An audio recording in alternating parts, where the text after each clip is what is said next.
നമ്മളോട് കുറേ ആളുകൾ ഇങ്ങനെ പറഞ്ഞിട്ടുണ്ട്, സങ്കടം വരുമ്പോൾ കേൾക്കാറുണ്ട് എന്ന് പറയും. അങ്ങനെ കുറേ കേൾക്കാനുള്ള ഭാഗ്യം കിട്ടിയിട്ടുണ്ട്. അങ്ങനെ ആളുകൾ പറയണത് പഠിച്ചോൻ്റെ കാരുണ്യമാണ് കേട്ടോ, അല്ല നമ്മുടെ എന്തെങ്കിലും ഒരു മെച്ചം കൊണ്ടല്ല.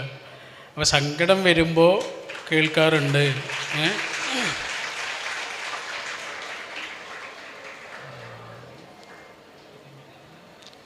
സങ്കടം വരുമ്പോൾ കേൾക്കാറുണ്ട് എന്ന് പറയും. അപ്പം ഞാൻ ആലോചിക്കാറുള്ള കാര്യം, സന്തോഷം വരുമ്പോൾ എന്താ ആൾക്കാർ കേൾക്കാത്തതെന്നാണ്. സന്തോഷം വരുമ്പോൾ എന്താണ് ഇതൊന്നും കേൾക്കാത്തത്?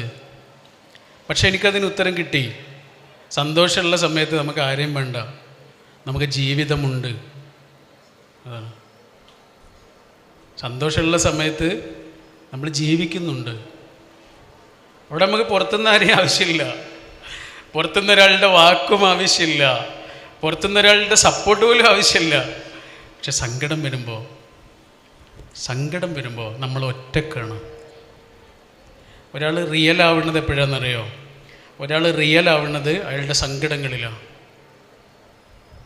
ഞാൻ റിയൽ ആവുന്നത് എൻ്റെ സങ്കടങ്ങളിലാണ്. നിങ്ങൾ റിയൽ ആവുന്നത് നിങ്ങളുടെ സങ്കടങ്ങളിലാണ്. അപ്പോൾ ഒരാളോട് പറയുമ്പോൾ അല്ലെങ്കിൽ ഒരാളിൽ നിന്ന് എന്തെങ്കിലുമൊക്കെ കേൾക്കുമ്പോൾ ആ സമയത്ത് നമുക്ക് ഉണ്ടാകുന്ന ഒരു സംഭവമുണ്ട്. പ്രത്യേകിച്ചും നമുക്ക് കേൾക്കാൻ ഒരാളുണ്ടാകുന്നതോടുകൂടി നമ്മുടെ സങ്കടം പകുതി ആശ്വാസവും. ഉറപ്പാണ്, വെറുതെ പറയണമല്ലോ, ശരിക്കും അങ്ങനെയാണ്. ശരിക്കും ഈ ചെവിയുടെ ആകൃതി ഇങ്ങനെയല്ലേ ഏകദേശം അല്ലേ? രണ്ട് ചെവി ഇങ്ങനെ കൂട്ടി വെച്ച് നോക്കൂ, ഏകദേശം അതേപോലെ ആയിരിക്കും. കാരണം എന്താണെന്നറിയോ?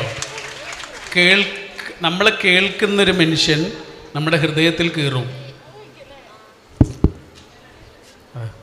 സന്തോഷങ്ങൾ നമ്മൾ എല്ലാവരോടും പറയൂലേ? അല്ലെങ്കിൽ കാണിച്ചു കൊടുക്കെങ്കിലും ചെയ്യൂലേ? സ്റ്റാറ്റസ് ആയിട്ടോ സ്റ്റോറി ആയിട്ടോ എന്തെങ്കിലുമൊക്കെ ആയിട്ട് നമ്മുടെ സന്തോഷങ്ങൾ നാട്ടുകാർ മുഴുവനും അറിയും, നമ്മുടെ സങ്കടങ്ങളോ. അപ്പം നമ്മൾ മിണ്ടാതാവുക ചെയ്യുക, നമ്മളെ ആർക്കും കിട്ടാതാവുക ചെയ്യുക. DP ഒക്കെ എന്തായാലും തെറിച്ചിട്ടുണ്ടാവും, അവിടെ ഉണ്ടാവില്ല. നമ്മളെ ആർക്കും കിട്ടൂല. കാരണം എന്താണ്? അവിടെ നമ്മൾ ഒറ്റക്കാണ്. പക്ഷെ ഒരാൾ നമ്മളെ കേൾക്കാനുണ്ടാവുമ്പോൾ നമ്മൾ ഒറ്റക്കല്ല എന്നുള്ളൊരു ഓർമ്മയാണ് ഉണ്ടാവുന്നത്. അപ്പോൾ അത് മാത്രമല്ല കേട്ടോ, നിങ്ങൾ സോഷ്യോളജി പഠിക്കുന്ന കുട്ടികളല്ല, അതുകൊണ്ട് പറയാം. നിങ്ങളുടെ ക്യാമ്പസിൽ അങ്ങനെ എന്തെങ്കിലും സംരംഭം ഉണ്ടോ? ഇങ്ങനെ കേൾക്കാൻ വേണ്ടിയിട്ടുള്ള എന്തെങ്കിലും സംഭവങ്ങളുണ്ടോ? നിങ്ങളൊന്ന് ആലോചിച്ച് നോക്കൂ കേട്ടോ. ലിസണേഴ്സ് ക്ലബ്ബ് എന്ന് പറയുന്ന ഒരു രീതിയുണ്ട്. എന്ന് പറഞ്ഞാൽ അവിടെ പരിഹാരങ്ങളൊന്നും ഉണ്ടാവില്ല. വിഷമിക്കുന്ന ഒരാൾക്ക് എന്തെങ്കിലുമൊക്കെ ആരോടെങ്കിലും പറയണമെന്ന് ഉള്ളിൽ വിങ്ങുന്ന ഒരാൾക്ക് കയറി വന്ന് അവിടെ പറയാം. കേൾക്കാനൊരു മനുഷ്യൻ അവിടെ ഉണ്ടാവും. നിങ്ങൾ അങ്ങനെ ഒരു ക്ലബിന് രൂപം കൊടുക്കണം. എന്താ അതിൻ്റെ പേര്? ലിസണിങ് ക്ലബ്ബോ അല്ലെങ്കിൽ ലിസണേഴ്സ് ക്ലബ്ബോ അങ്ങനെയൊക്കെ പറയും. ലിസണിങ് ക്ലിനിക്ക് എന്നൊക്കെ പറയും. അമേരിക്ക പോലെയുള്ള രാജ്യങ്ങളിൽ 1 മണിക്കൂറിന് വലിയ ഫീ വാങ്ങിയിട്ട് ഇത് നടക്കുന്നുണ്ട്. എന്തിനാണ് ആളുകൾ വരുന്നത് അറിയോ? പറയാൻ. എന്നോട് നമ്മുടെ കുടുംബത്തിലൊരു വല്യമ്മ പറഞ്ഞിട്ടുണ്ട്, മോനെ നമ്മുടെ നാട്ടിലെ ഒരാളെ കുറിച്ച് ഒരു ഉണ്ണികൃഷ്ണൻ ഡോക്ടറുണ്ട്, ഹോമിയോ ഡോക്ടറാണ്. ആ ഹോമിയോ ഡോക്ടറുടെ അടുത്തേക്ക് 2 ആഴ്ച കൂടുമ്പോൾ ഇവരെന്തായാലും പോവും. പനിയാണെന്നോ ജലദോഷമാണെന്നൊക്കെ പറഞ്ഞിട്ട് പോവും. സത്യത്തിൽ അവർ പോകണത് എന്തിനാണെന്നറിയോ? ഹോമിയോ ഡോക്ടർമാർ കുറേ കാര്യങ്ങൾ ചോദിക്കും. അതുകൊണ്ട് അലോപ്പതി ഡോക്ടർ മറ്റേ ഇംഗ്ലീഷ് മെഡിസിൻ്റെ ഡോക്ടർമാരെ പോലെയല്ല. അവർ ജസ്റ്റ് കേൾക്കുന്നു, അപ്പോഴേക്കും മരുന്ന് എഴുതുന്നു. ഇവരങ്ങനെയല്ല. അതിൻ്റെ റൂട്ട് കിട്ടാൻ വേണ്ടിയിട്ട് ഒരുപാട് ചോദ്യങ്ങളായിരിക്കും. നിങ്ങൾ ഹോമിയോ ഡോക്ടറെ അടുത്ത് പോയാൽ കുറേ സമയം കാത്തിരിക്കേണ്ടി വരും. അതിൻ്റെ കാരണം ഇവർ കുറേ ചോദിക്കും. ഈ ചോദ്യങ്ങൾ കേൾക്കാൻ വേണ്ടിയിട്ടാണ് ഈ വല്യമ്മ പോണത്. മനസ്സിലായോ? കാരണം ഇപ്പം നമുക്കൊരു സങ്കടം ഉണ്ടാകുമ്പോൾ, ഇപ്പം എനിക്കൊരു സങ്കടം ഉണ്ടാകുമ്പോൾ എനിക്ക് തന്നെ ഒരു ക്ലാരിറ്റി ഉണ്ടാവില്ല. എന്തത് സംഭവം? ഞാനിങ്ങനെ തലക്ക് കൈ കൊടുത്ത് ഇരിക്കുന്നുണ്ടാവും. എനിക്കെന്താണെന്നറിയില്ല, ആകെ മൂഡ് ഓഫാണ്, വിഷമാണ് എന്നൊക്കെ ഞാൻ ആൾക്കാരോട് പറയും. പക്ഷേ ഇതെന്താണെന്ന് എനിക്ക് തന്നെ മനസ്സിലായിട്ടുണ്ടാവില്ല.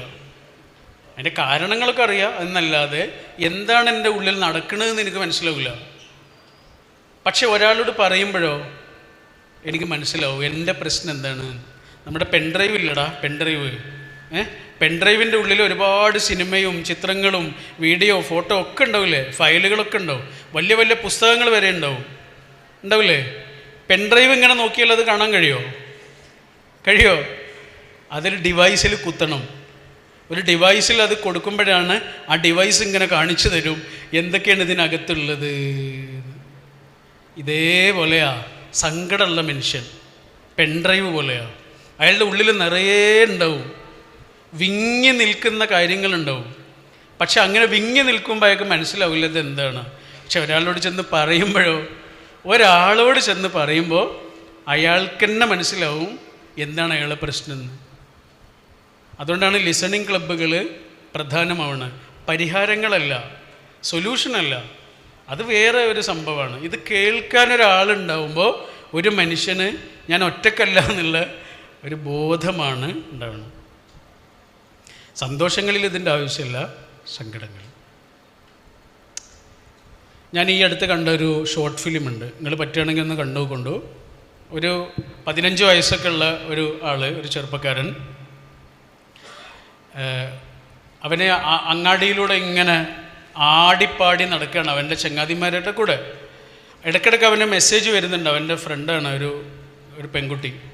ആ പെൺകുട്ടി അവനിങ്ങനെ മെസ്സേജ് അയച്ചുകൊണ്ടിരിക്കുന്നുണ്ട്. ആ മെസ്സേജിന് അവന് മറുപടി കൊടുക്കാൻ ഒന്ന് വൈകുമ്പോഴേക്ക് അവൾക്ക് ദേഷ്യം വരുന്നുണ്ട്. എനിക്കെന്താണ് അവിടെ പണി എന്നൊക്കെ ചോദിച്ചിട്ട് ഇവനോട് ദേഷ്യപ്പെടുന്നുണ്ട്. അങ്ങനെ കുറേ സമയം കഴിഞ്ഞ് എൻ്റെ ചങ്ങാതിമാരൊക്കെ പോയി. ഒരു സമയം കഴിഞ്ഞപ്പോൾ ചങ്ങാതിമാരൊക്കെ പോയി, ഇവൻ ഒറ്റക്കായി. നിങ്ങൾ ശരിക്കും കേൾക്കണം കേട്ടോ, ഇവൻ ഒറ്റക്കായി. അപ്പോൾ അവന് ഫോണിൽ മെസ്സേജ് അയച്ചുകൊണ്ടിരിക്കുന്ന സമയത്ത് കണ്ണിങ്ങനെ പെട്ടെന്ന് വെട്ടിച്ച് നോക്കുമ്പോൾ കുറച്ചപ്പുറത്ത് ഒരാളിങ്ങനെ കൈ നീട്ടി നിൽക്കുന്നുണ്ട്. കൈ ഇങ്ങനെ നീട്ടി നിൽക്കുന്നുണ്ട്. അപ്പോൾ എന്തോ ഇങ്ങനെ തോന്നി, ഇതിപ്പോൾ എന്താ. അപ്പോൾ അവൻ അങ്ങോട്ട് പോവുക, അയാളുടെ അടുത്തേക്ക് പോകുമ്പോൾ ഒരു യാചകൻ വന്നിട്ട് ഇവനോട് ഇങ്ങനെ പൈസ ചോദിക്കുന്നുണ്ട്. ഇവൻ അയാളോട് ദേഷ്യപ്പെട്ട് പൈസ ഒന്നുമില്ല പോ എന്ന് പറഞ്ഞിട്ട്, എന്നിട്ട് നേരെ മറ്റേ ആളുടെ അടുത്തേക്ക് ചെന്നു. അപ്പോൾ ചെന്നപ്പോഴാണ് മനസ്സിലായത് അയാളൊരു ബോർഡും പിടിച്ചാണ് നിൽക്കുന്നത്. ഇതേപോലെ ഒരു ബോർഡ് പിടിച്ചിങ്ങനെ നിൽക്കുന്നുണ്ട്. ആ ബോർഡിൽ എഴുതി വെച്ചിട്ടുണ്ട്, എനിക്ക് സംസാരിക്കാൻ കഴിയില്ല, എനിക്ക് കാത് കേൾക്കില്ല, എനിക്ക് കണ്ണും കാണൂല, എന്നെ ഒന്ന് സഹായിക്കാമോ എന്ന് ചോദിച്ചു.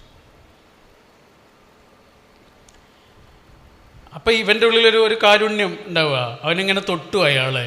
അപ്പോൾ അയാൾ ആദ്യം ഒന്ന് റിജക്റ്റ് ചെയ്തു, കാരണം സ്ട്രേഞ്ചർ അല്ലേ. പിന്നെ അവനിങ്ങനെ തോളിൽ പിടിക്കുന്ന സ്റ്റൈല് മാറ്റിയപ്പോൾ മനസ്സിലായി എന്നെ സഹായിക്കാൻ ആരോ വന്നതാണ്. അപ്പോൾ അയാൾ ഇതിൽ എഴുതി കൊടുത്തു, ഏതൊരു ബസ്സിൻ്റെ നമ്പർ, എന്നെ ആ ബസ്സിലേക്കൊന്ന് കയറ്റി തരാമോ എന്ന് ചോദിച്ചു. ഒരു നമ്പറുണ്ട്, ആ നമ്പറിലുള്ള ബസ്സിലേക്ക് എന്നെ ഒന്ന് കയറ്റി തരാമോ എന്ന് ചോദിച്ചു. അപ്പോൾ ഇവനിങ്ങനെ കയറ്റിത്തരാം ഓക്കെ എന്നുള്ള രീതിയിൽ പെരുമാറി. കുറച്ച് സമയം അവരിങ്ങനെ നിൽക്കുന്ന സമയത്ത് അയാൾ പറയുന്നുണ്ട്, ഇവിടെ കഫറ്റീരിയ എന്തെങ്കിലും ഉണ്ടോ, തൊട്ടടുത്ത് ഒരു ഷോപ്പ് എന്തെങ്കിലും ഉണ്ടോ, എനിക്കൊരു ബോട്ടിൽ വെള്ളം വേണം. അങ്ങനെ വെള്ളം വാങ്ങാൻ വേണ്ടി അവർ രണ്ടാളും ഒരു ഷോപ്പിലേക്ക് പോയി വെള്ളം വാങ്ങി. ഇയാളൊരു 100 രൂപ അയാളുടെ പോക്കറ്റിൽ നിന്ന് എടുത്ത് കൊടുത്തു. ഇവൻ എന്താ ചെയ്യുന്നതെന്നറിയോ, വെള്ളത്തിന് 10 രൂപയുള്ളൂ, ബാക്കി ഒരു 50 രൂപ അവൻ്റെ സ്വന്തം പോക്കറ്റിലേക്ക് ഇട്ട് മോഷ്ടിച്ച് ബാക്കി പൈസ ഇയാളുടെ ബാഗിലേക്ക് വെച്ചു കൊടുത്തു. ഇയാൾക്ക് കണ്ണാണില്ലല്ലോ. അങ്ങനെ അവർ വീണ്ടും ബസ് സ്റ്റോപ്പിൽ വന്നിരുന്ന് ഇവരെങ്ങനെ കമ്മ്യൂണിക്കേറ്റ് ചെയ്യണമെന്നറിയോ, ഇയാൾ ഓരോ ചോദ്യങ്ങൾ എഴുതി ചോദിക്കും, മറുപടി എങ്ങനെ പറയാ, ഇയാളെ കയ്യിൽ ഇങ്ങനെ എഴുതി കൊടുക്കാൻ വേണ്ടേ. ഇപ്പം നിങ്ങളെ വീട് എവിടെയെന്ന് ചോദിച്ചാൽ, ഇപ്പോൾ കാലിക്കറ്റ് എന്നാണെങ്കിൽ ഇയാളുടെ കയ്യിൽ ഇങ്ങനെ എഴുതി കൊടുത്താൽ മതി, നമ്മുടെ വിരലുണ്ട് കാലിക്കറ്റ് എന്നിങ്ങനെ. അപ്പോൾ ഇയാൾക്ക് വേഗം മനസ്സിലാവും. ഇങ്ങനെയാണ് കമ്മ്യൂണിക്കേഷൻ. പേരെന്താണ്, വീടെന്താണൊക്കെ എവിടെയാണെന്നൊക്കെ ചോദിക്കുന്നുണ്ട്. അതിൻ്റെ ഇടയിൽ ഇവൻ ഇയാളോട് ചോദിക്കുന്നുണ്ട്, എന്തേ ഇത്രയധികം ലേറ്റായത്, പാതിരാത്രി ആയില്ലേ, എന്തേ ഇത്രയും ലേറ്റായതെന്ന് ചോദിക്കുന്നുണ്ട്. അപ്പോൾ അയാൾ വേഗം മറുപടി പറഞ്ഞു, ഒരു ഫ്രണ്ടിനെ കാണാൻ വന്നതാണ് എന്ന് പറഞ്ഞു. ഡേറ്റ് എന്നാണ് എഴുതി കൊടുത്തത്. അപ്പോൾ ഇയാൾ നേരെ തിരിച്ചു ചോദിച്ചു, നീ എന്താണ് ഇത്രയും വൈകിയത്, കുറേ നേരമായില്ലേ, എന്താ വീട്ടിൽ പോകാത്തത് എന്ന് ചോദിച്ചു. അപ്പോൾ മറുപടി എഴുതണ്ടേ.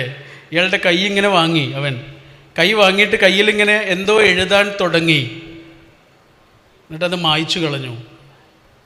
പിന്നെയും കുറച്ച് നേരം ഇങ്ങനെ ആലോചിച്ച് ഇങ്ങോട്ട് എന്തോ എഴുതാൻ തുടങ്ങി, പിന്നെയും വായിച്ചു കളഞ്ഞു.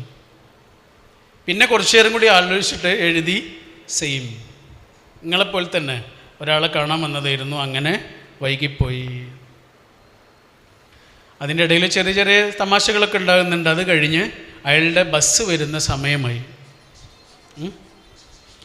ബസ്സിലേക്ക് അവൻ അദ്ദേഹത്തെ ഇങ്ങനെ തോളിൽ പിടിച്ച് കൊണ്ടുപോയി സീറ്റിലിരുത്തി. അപ്പോഴേക്കും അവർ തമ്മിൽ നല്ലൊരു ബോണ്ടിങ് ഉണ്ടാവുന്നുണ്ട്. കുറേ നേരം സംസാരിച്ചില്ലേ, അപ്പോൾ നല്ലൊരു ബോണ്ടിങ്, സൗഹൃദം ഉണ്ടാവുന്നുണ്ട്. അങ്ങനെ അയാളെ സീറ്റിലിരുത്തി ബസ്സിലെ ഡ്രൈവറോട് പറഞ്ഞു, ഇയാൾക്ക് ഇറങ്ങേണ്ട സ്റ്റോപ്പ് പറഞ്ഞു കൊടുത്തിട്ട് അദ്ദേഹത്തെ അവിടെ ഇറക്കണം, അദ്ദേഹത്തിന് കണ്ണ് കാണില്ല, അദ്ദേഹത്തെ സഹായിക്കണം എന്നൊക്കെ പറഞ്ഞു. അദ്ദേഹം പറഞ്ഞു ഞാൻ ചെയ്തോളാം. അതെല്ലാം കഴിഞ്ഞ് ഇവൻ ബസ്സിൽ നിന്ന് ഇറങ്ങുമ്പോൾ ഒരു കാര്യം ചെയ്യുന്നു. അദ്ദേഹത്തിൻ്റെ കൈ ഇങ്ങനെ വാങ്ങിയിട്ട് കയ്യിൽ ചോദിച്ചു, are you okay, are you okay. അപ്പോൾ ഇയാളിങ്ങനെ എഴുന്നേറ്റിട്ട് ചെയ്യുന്നൊരു കാര്യമുണ്ട്. ഇയാൾ അവൻ്റെ കൈ ഇങ്ങനെ വാങ്ങി, ആ കയ്യിൽ എഴുതിയത് എന്താണെന്നറിയോ? I am okay. എന്നിട്ട് അതിങ്ങനെ മായ്ച്ചു. എന്നിട്ട് എഴുതിയത് യു വിൽ ബി ഓക്കെ. സാരല്ല, ഒക്കെ ശരിയാവും. ഇതാണ് എഴുതി. ഒരു കണ്ണൊക്കെ നിറഞ്ഞുപോയി. കരഞ്ഞുകൊണ്ടാണ് ആ ബസ്സിൽ നിന്ന് ഇറങ്ങിപ്പോരുന്നത്. എന്നിട്ട് അവൻ ആദ്യം ചെയ്യുന്നത് എന്താണെന്നറിയോ? അവനോട് നേരത്തെ പൈസ ചോദിച്ചൊരു യാചകനല്ലേ, അയാളവിടെ കിടക്കുന്നുണ്ട്. ഇയാളുടെ കയ്യിൽ നിന്ന് മോഷ്ടിച്ച പൈസയില്ലേ, ആ പൈസ എടുത്തിട്ട് ആ യാചകൻ്റെ തലയിണയുടെ താഴെ ഇങ്ങനെ വെച്ചു കൊടുത്തു. അയാൾ ഉറങ്ങിപ്പോയിട്ടുണ്ട്. ഒരു പകൽ മുഴുവനും ഇവൻ്റെ കൂടെ ഓടിച്ചാടി നടന്ന അവൻ്റെ ചങ്ങാതിമാർക്ക് മനസ്സിലാവാത്ത ഒരു കാര്യം, ഒരു സെക്കൻഡ് മെസ്സേജ് വൈകുമ്പോഴേക്ക് ദേഷ്യപ്പെടുന്ന അവൻ്റെ കൂട്ടുകാരിക്ക് മനസ്സിലാവാത്ത ഒരു കാര്യം, കണ്ണും കാതും നാവുമില്ലാത്ത ജീവിതത്തിൽ ആദ്യമായി കണ്ടുമുട്ടിയൊരു മനുഷ്യന് മനസ്സിലായി. ഇവൻ്റെ ഉള്ളിൽ എന്തോ ഒന്ന് തിളക്കുന്നുണ്ട്, പെടയുന്നുണ്ട് എന്ന് മനസ്സിലായി. കാരണം അവൻ വീടില്ലാത്തൊരു കുട്ടിയായിരുന്നു. വീടുണ്ടെങ്കിലല്ലേ പോവുക. എന്തേ ഇത്ര നേരം വൈകി എന്നുള്ള ചോദ്യത്തിന് അവന് പെട്ടെന്ന് മറുപടിയില്ല. പെട്ടെന്ന് കിട്ടാത്ത ആ മറുപടിയിൽ നിന്ന് അയാളത് വായിച്ചെടുത്തു. ഇവൻ്റെ ഉള്ളിൽ എന്തോ ഒരു വിഷമുണ്ട്. ഈ ഷോർട്ട് ഫിലിമിൻ്റെ പേര് ഫീലിംഗ് ത്രൂ എന്നാണ് കേട്ടോ. നിങ്ങൾ കാണണം. ഫീലിംഗ് ത്രൂ ആ പേരിൽ തന്നെ ഉണ്ട്. എല്ലാം ഇതിൽ അഭിനയിച്ച ഈ ആളില്ലേ, കണ്ണില്ലാത്ത ഇയാൾ ശരിക്കും അങ്ങനെ തന്നെയാണ്. കണ്ണില്ലാത്ത, കാതില്ലാത്ത, സംസാരിക്കാൻ കഴിയാത്ത ഒരാളാണ് ശരിക്കും ആ ഷോർട്ട് ഫിലിമിൽ അഭിനയിച്ചിട്ടുള്ളത്.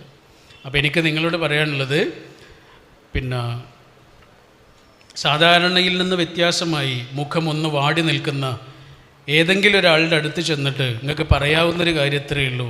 നിങ്ങൾക്ക് എന്തെങ്കിലും വിഷമമുണ്ടെങ്കിൽ, ആരോടെങ്കിലുമൊക്കെ ഒന്ന് പറയണമെന്ന് തോന്നുന്നുണ്ടെങ്കിൽ ഞാൻ കേൾക്കാം എന്ന ഒരു വാഗ്ദാനമാണ് ഈ കോഓപ്പറേറ്റീവ് കോളേജിൻ്റെ മണ്ണിൽ നിങ്ങൾക്ക് വേറൊരു മനുഷ്യന് കൊടുക്കാവുന്ന ഏറ്റവും നല്ല സമ്മാനം. Thank you.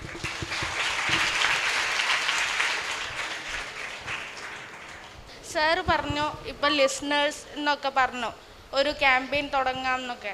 പക്ഷേ ഒരു ലിസ്ണർ ഉണ്ടായിട്ട് പോലും നമുക്ക് നമ്മുടെ മനസ്സ് തുറന്ന് പറയാൻ കഴിയാത്തൊരു സിറ്റുവേഷൻ വരും. ബെസ്റ്റ് ഫ്രണ്ട്, അമ്മ, അങ്ങനെ ഒരുപാട് പേര് നമുക്കുണ്ട് ചുറ്റോറും. പക്ഷെ നമുക്കൊരിക്കലും അവരോട് നമ്മുടെ മനസ്സിലുള്ള കാര്യങ്ങൾ പറയാൻ കഴിയുന്നില്ല. അങ്ങനെയുള്ളവർക്ക് കൊടുക്കാൻ പറ്റിയൊരു അഡ്വൈസോ അല്ലെങ്കിൽ എന്തെങ്കിലും ഒരു കാര്യം പറഞ്ഞുതരാൻ പറ്റും?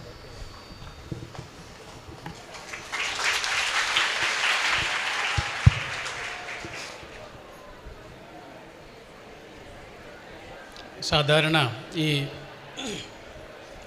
10ാം ക്ലാസ്സിലും ഒക്കെ പഠിക്കുന്ന കുട്ടികളില്ലേ, നിങ്ങളൊക്കെ അതിൽ കടന്നു പോകുന്ന ആൾക്കാരാണല്ലോ. ആ കുട്ടികൾ അനുഭവിക്കുന്നൊരു സ്ട്രെസ് ഉണ്ടാവും. കാരണം നാട്ടുകാർക്ക് മുഴുവനും ചോദിക്കാനുള്ള എന്തായിരിക്കും? 10ാം ക്ലാസ് ആണല്ലേ, SSLC ആണല്ലേ, ഇതന്നെയായിരിക്കും ചോദിക്കാനുണ്ടാവും. കല്യാണത്തിന് പോയാലും പിന്നെ സൽക്കാരത്തിന് പോയാലും അങ്ങാടിക്ക് ഇറങ്ങിയാലും വീട്ടിലെന്തായാലും തന്നെയായിരിക്കും ഉണ്ടാവുക. ഇതന്നെ ചോദിച്ചുകൊണ്ടിരിക്കുക. സ്കൂളിൽ പിന്നെ ഉറപ്പാണല്ലോ അതായിരിക്കും. വീട്ടിലെത്തിയാലോ ഇതന്നെ ആയിരിക്കും. അപ്പോൾ ചില പാരൻസൊക്കെ വന്നിട്ട് ഇങ്ങനെ ചോദിക്കും, ഞങ്ങൾ എന്താ ചെയ്യേണ്ടത്, ഞങ്ങളുടെ കുട്ടീനെ എന്താ ചെയ്യേണ്ടതെന്നൊക്കെ ചോദിക്കും. അപ്പോൾ അവരോട് പറയാറുള്ളൊരു കാര്യമുണ്ട്, എന്താണെന്നറിയോ, പഠിച്ചോ പഠിച്ചിട്ടില്ലേ, പഠിച്ച് പൂർത്തിയായോ, എഴുതിയോ, ഇതൊക്കെ എല്ലാവരും ചോദിക്കുന്നുണ്ടാവും. സ്കൂളിൽ നിന്ന് എന്തായാലും ചോദിക്കും, നിങ്ങൾ വീട്ടിൽ നിന്ന് ഇതൊക്കെ തന്നെയല്ലേ ചോദിക്കുക. പരീക്ഷയ്ക്ക് പോകാൻ ഇറങ്ങുന്ന ആ കുട്ടി അനുഭവിക്കുന്നൊരു സ്ട്രെസ് ഉണ്ടാവും, ഈ ചോദ്യങ്ങൾ കൊടുക്കുന്ന ഒരു ഓവർ സ്ട്രെസ് ഉണ്ടാവും.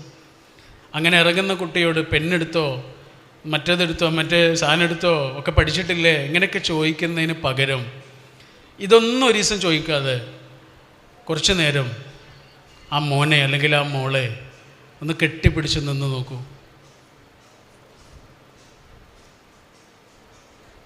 വേറെ എവിടുന്നും കിട്ടില്ല അത്. വേറെ എവിടുന്നും ഒരാളിൽ നിന്നും കിട്ടാത്ത ഒരു ഇന്ദ്രജാലാനുഭവമാണത്. അതൊന്ന് കൊടുത്തു നോക്കൂ കുറച്ച് നേരം, ഒരു മിനിറ്റ് നേരം ഇങ്ങടെ ആ മോനെ മോളെ ഒന്ന് കെട്ടിപ്പിടിച്ച് നിന്ന് നോക്കൂ. ആ മനസ്സിങ്ങനെ തണുക്കും. ആ തണുത്ത മനസ്സോടെ ആ കുട്ടി പരീക്ഷയ്ക്ക് പോയിരുന്നോട്ട് കുറച്ചുകൂടെ സമാധാനത്തിൽ ആ കുട്ടിക്ക് എഴുതാൻ കഴിയില്ലേ എന്ന് ചോദിച്ചു. അനിയത്തി ചോദിച്ച ആ ചോദ്യത്തിനുള്ള മറുപടി അതന്നെയാണ്. നോൺ വെർബൽ കമ്മ്യൂണിക്കേഷൻ എന്ന് പറയുന്നൊരു കാര്യമുണ്ട്. അവിടെ വർത്താനൊന്നും ഉണ്ടാവില്ല, ഒന്നുമില്ല, ഒരാളൊന്നും സംസാരിക്കണമല്ലോ. പക്ഷേ ഏറ്റവും പ്രിയപ്പെട്ട മനുഷ്യൻ്റെ ചൂടിൽ കുറച്ച് നേരം ഒന്ന് കെട്ടിപ്പിടിച്ച് നിൽക്കുമ്പോൾ നമ്മളിങ്ങനെ ഉരുകും. അതാ, ഒന്നും പറയൊന്നും വേണ്ട, അങ്ങനെ ഒന്ന് ചെയ്തു നോക്കൂ. ഏറ്റവും പ്രിയപ്പെട്ട മനുഷ്യൻ്റെ ചൂടിൽ ഒന്ന് കെട്ടിപ്പിടിച്ച് നിന്ന് നോക്കൂ. നമ്മളിങ്ങനെ കെട്ടിപ്പിടിക്കുമ്പോൾ ഹഗ് ചെയ്യുമ്പോൾ നമ്മൾ കണ്ണടച്ചു പോവും. കണ്ണിങ്ങനെ അടച്ചു പോവും. അതെന്തുണ്ടെന്നറിയോ? പ്രാർത്ഥിക്കുമ്പോൾ കണ്ണടക്കൂലേ, അതേപോലെ തന്നെ ഈ കെട്ടിപ്പിടിക്കുമ്പോൾ എന്താ സംഭവിക്കണമെന്നറിയോ? നമ്മുടെ ഹൃദയങ്ങൾ അത്രയും അടുത്ത് വരുന്ന വേറൊരു സമയമില്ല എന്നുള്ളത്. ഹൃദയം കൊണ്ട് വേറൊരു ഹൃദയത്തെ കെട്ടിപ്പിടിക്കാൻ കഴിയില്ലല്ലോ. പക്ഷെ മനുഷ്യന്മാർ തമ്മിൽ കെട്ടിപ്പിടിക്കുമ്പോൾ എന്താ സംഭവിക്കണേ? ഹഗ് ചെയ്യുമ്പോൾ എന്താ സംഭവിക്കണേ? ഹൃദയങ്ങൾ അത്രയും അടുത്ത് വരുന്ന സമയമാണ്. തിച്ച് നാറ്റ് ഹാൻ എന്ന് പറയുന്ന ഒരാളുണ്ട്, ഒരു ബുദ്ധിസ്റ്റ് ആണ്. ഈ അടുത്ത് മരിച്ചുപോയി, 100 വയസ്സൊക്കെ ആയിട്ടുണ്ട്, അപ്പോഴാണ് മരിച്ചു പോയത്. പേരെന്താണ്? നിങ്ങൾ പറ്റുമെങ്കിൽ അദ്ദേഹത്തിൻ്റെ യൂട്യൂബിലെ സ്പീച്ചൊക്കെ ഒന്ന് കേട്ട് നോക്കുന്നുണ്ട് കേട്ടോ. ഒരാളെ കെട്ടിപ്പിടിക്കുമ്പോൾ ഉണ്ടാവുന്ന മനസ്സിൻ്റെ തണുപ്പ് എന്ന് പറഞ്ഞില്ലേ, അതേപോലെ തണുപ്പ് തരുന്ന ഒരു ഗുരുവാണ്. തിച്ച് നാറ്റ് ഹാൻ എന്നാണ് അദ്ദേഹത്തിൻ്റെ പേര്. TICH NJAT, Thich Nhat Hanh. ഈ ഒരു ഗുരുവിനെ കണ്ടുമുട്ടുക എന്ന് പറഞ്ഞാലില്ലേ, ഒരു ഭയങ്കര സംഭവമാണ്. അയാൾ നമ്മൾ ജീവനോടെ കാണണമെന്നൊന്നുമില്ല. നമ്മൾക്ക് ഗൈഡ് ചെയ്യുന്നൊരു മനുഷ്യനുണ്ടാവുക എന്ന് പറയുന്നത് ഭൂമിയിൽ നിന്ന് കിട്ടുന്ന ഏറ്റവും വലിയ ഭാഗ്യമാണ്. അതുകൊണ്ടാണ് ആ ഗുരുവിൻ്റെ പേര് പറഞ്ഞത് കേട്ടോ. അദ്ദേഹത്തിൻ്റെ ഒരു പുസ്തകമുണ്ട്, അതിൽ പറയുന്നുണ്ട് ഒരാൾ ഒരു ദിവസം 7 പ്രാവശ്യമെങ്കിലും ഹഗ് ചെയ്യണം. അതിന് മനുഷ്യനെ തന്നെ ആവണമെന്നൊന്നുമില്ല. ഒരു പൂച്ചക്കുട്ടിയെ ആവാം, ഒരു ചെടിയെ ആവാം, ഒരു മരത്തെ ആവാം, ഒരു പുസ്തകത്തെ ആവാം. ഹഗ് ചെയ്യണമെന്ന് അദ്ദേഹം പറയുന്നുണ്ട്. 7 പ്രാവശ്യമെങ്കിലും ഒരാൾ വേറെ ഒന്നിനെ ഹഗ് ചെയ്യണം. നമുക്ക് ഒറ്റയ്ക്ക് കെട്ടിപ്പിടിക്കാൻ കഴിയില്ലല്ലോ. അതാണ് അതിൻ്റെ ഒരു പ്രശ്നം കേട്ടോ. സംസാരം മാത്രമല്ല, നോൺ വെർബലായ കമ്മ്യൂണിക്കേഷൻസും ഉണ്ട്, വാക്ക് കൊണ്ടല്ലാത്ത സംസാരങ്ങളും ഉണ്ട്. ഇപ്പം ഞാനീ പറയണത് നിങ്ങൾക്ക് എല്ലാവർക്കും കേൾക്കാം. പക്ഷെ എനിക്ക് ഏറ്റവും പ്രിയപ്പെട്ടൊരു മനുഷ്യൻ ഞാൻ പറയാത്തതും കേൾക്കും. എൻ്റെ കണ്ണൊന്ന് വാടുമ്പോൾ അയാൾക്ക് മനസ്സിലാവും, എൻ്റെ വാക്കൊന്ന് ഇടറുമ്പോൾ അയാൾക്ക് മനസ്സിലാവും, എൻ്റെ പ്രസംഗം നന്നായിട്ടില്ലെങ്കിൽ അയാൾക്ക് മനസ്സിലാവും ഉള്ളിലെന്തോ ഒരു സാധനം കിടക്കുന്നുണ്ട്. അത് നാട്ടുകാർക്കൊന്നും മനസ്സിലാവില്ല, ഒരാൾക്ക് മനസ്സിലാവും. അതാ, അങ്ങനെ ഒരാൾ ഭൂമിയിൽ നിന്ന് കിട്ടിയിട്ടുണ്ടെങ്കിൽ ആ മനുഷ്യനെ ഒന്ന് ആ മനുഷ്യൻ്റെ ചൂടത്തിരിക്കുമ്പോൾ, അതാണ് ആ മനുഷ്യൻ്റെ ചൂടത്തിരിക്കുമ്പോൾ നമുക്ക് കിട്ടുന്ന ഒരു റിലീഫുണ്ട്. അതാണ് എനിക്ക് അതിനുള്ള പരിഹാരം തോന്നുന്നത്.